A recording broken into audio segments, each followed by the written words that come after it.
Hi, I am Mumtaz. I am here to share my story. I'm pleased to share my story, and I look forward to you enjoying it as much as I have enjoyed my life. I would like to start with uh, T.S. Eliot's poem, which says, and I would want this to be seen by everybody.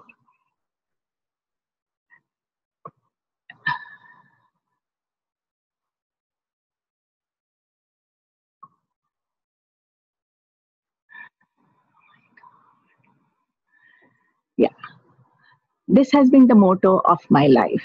We shall not cease from exploration, and the end of all our exploring will be to arrive where we started and know the place for the first time. I must share with you, I come from traditional society. Most of us are from there. In the traditional society, father is the head of the family and his word leads the family. My father was the same. His motto was, my ship, my order. So all that he spoke to us was like an order, okay? And we as children were very scared to go in front of my father when he is there at home. It was easy to manage though, because he was a businessman and he would be working from Monday to Saturday full time. And on Sunday, he's tired, so he would be resting a little bit. So for us, it was easy to manage as children. We never said anything in front of my father because he would get angry, anything. You're always walking on the eggshell. You never know when he will get angry. And so you don't really want to be too much in his eye line. Life passed comfortably, happily, somehow with the family around. We children used to go to our grandparents' place almost every day because they used to live just in our neighbor building. When I grew up, I went to university and somehow something happened in the family. So my classes were only half a day and the other half day I would be at my grandparents' place. Our home, we had moved away from our original place. So my university was far from my home. So my father somehow decided I cannot go to my grandparents' place in the afternoon. I should join him in his business at his work. Oh my God. For me, that was like sitting in the lion's den. Okay. That was the last thing I would want. But I did not say anything because we didn't have any right to say anything. And I sat there, sat in his office for a month with my head in my book as if I'm studying all day. I didn't want to be in his eye line. One day, suddenly he came and he said, okay, you are in the university. I want you to help me out with my accounts. And of course, I was doing commerce, so I knew accounts. He gave me a big register. Those days, it was written all in Gujarati, and I knew Gujarati. So he gave me that register and he said, come and write. And he gave me an entry to write. I wrote an entry and he got upset because it wasn't the way he wanted it. So he shouted at me. When he shouted at me, I cancelled it. When I cancelled it, he slapped me in front of everybody that was present there. There were staff, his employees, some customers, and he just slapped me in front of them. I didn't say anything, but I realized that this is not what I want. Now, I used to travel to school, college with my father in his car, and we used to go back at night together. That was the only time I recollect those days when our road was through next to the seashore, and he would be playing music, and nice breeze is blowing in. So he's in the real good mood, and just two of us are there in the car. That night, I took the opportunity. I just told him, Daddy, what you did today, I did not like it. I didn't blame him. I didn't say anything. I just said that I didn't like it. It's very difficult to believe that he never did anything like that after that day. And you know what? I learned the first lesson of my life that I have say in the matter. This is my life and I have to take it up for myself. I'm very grateful to my parents. Both of them have been great, but I've been particularly close to my father.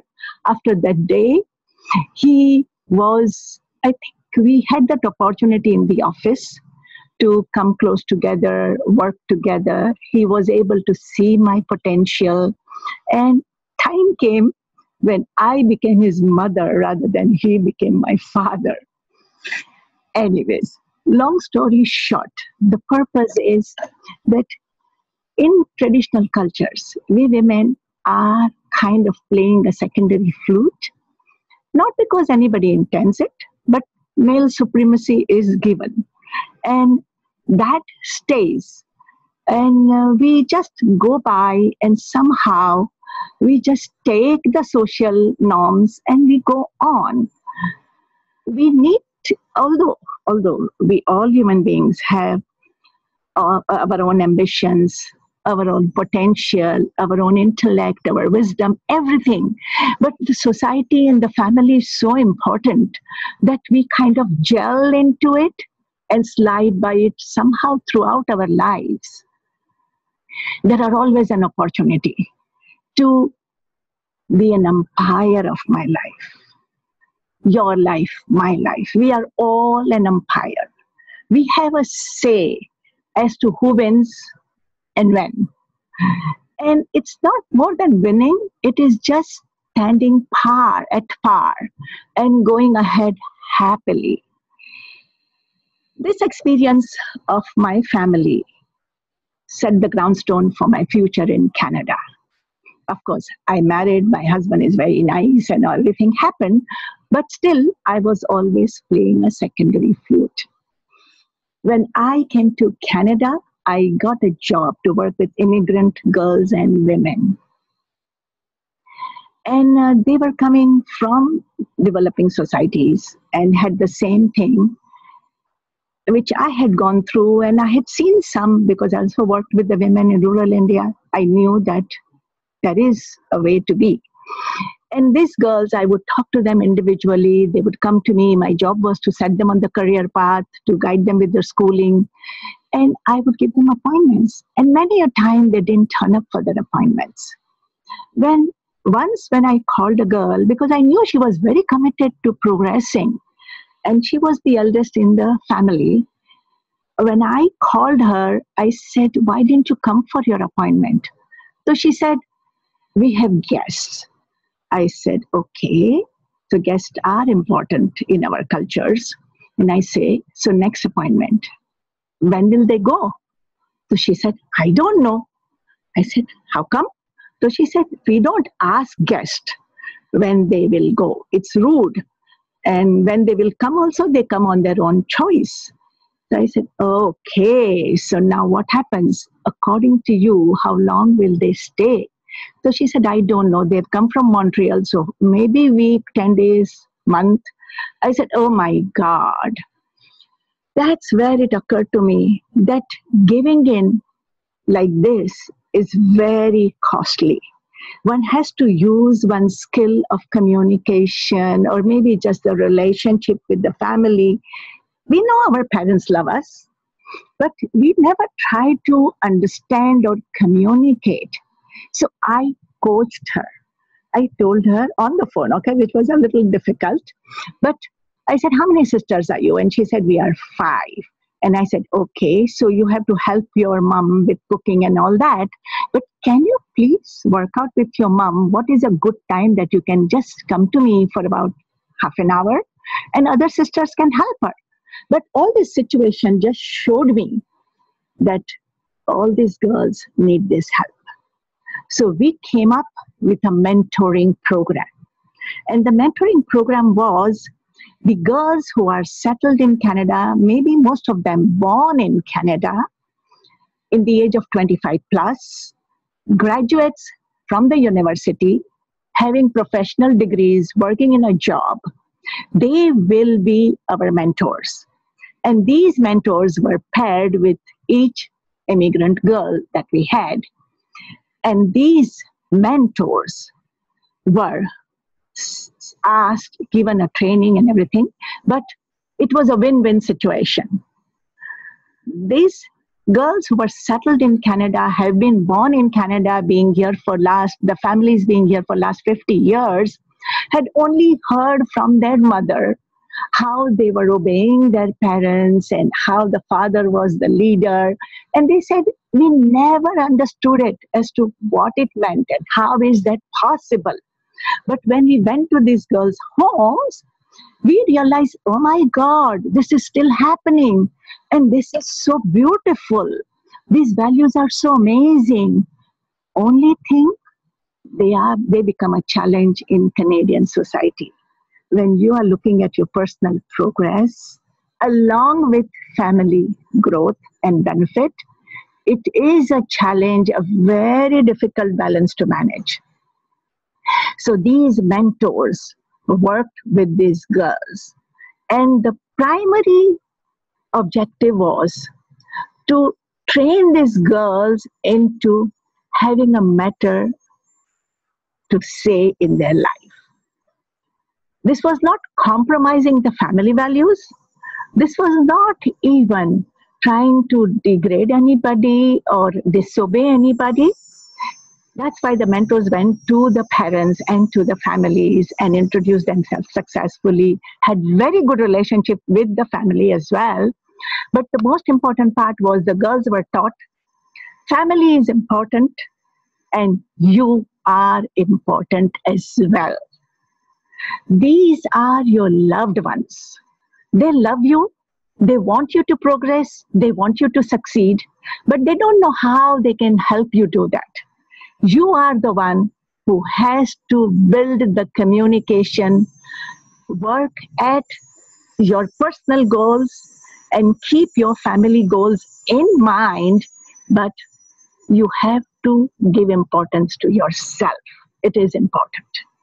And that way, these girls progressed. We worked with hundreds of girls, and they chose the path and went ahead. The program still goes on, but in a smaller numbers now, because most of them are settled and working.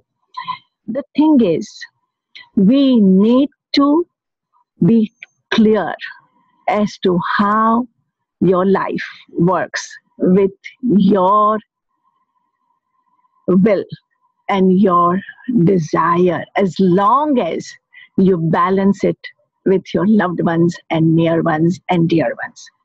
According to me, each one of us life is an art masterpiece, okay? It's our life. It's a masterpiece.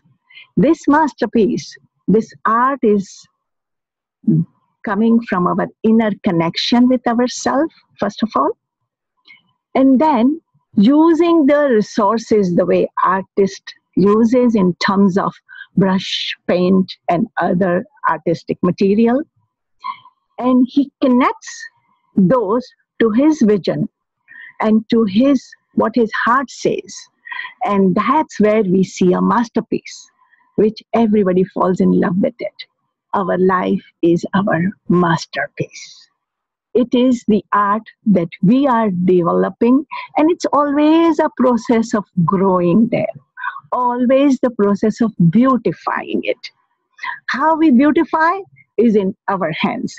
We don't have to make anybody low or big for us to beautify our masterpiece. All of us can use those colors, and all of us can use it in our individual creative way. But there is no excuse not to have it. Something that touched me a lot in the past is Guillaume Apollinaire, where he says, come to the edge. And I would like to share that with you here.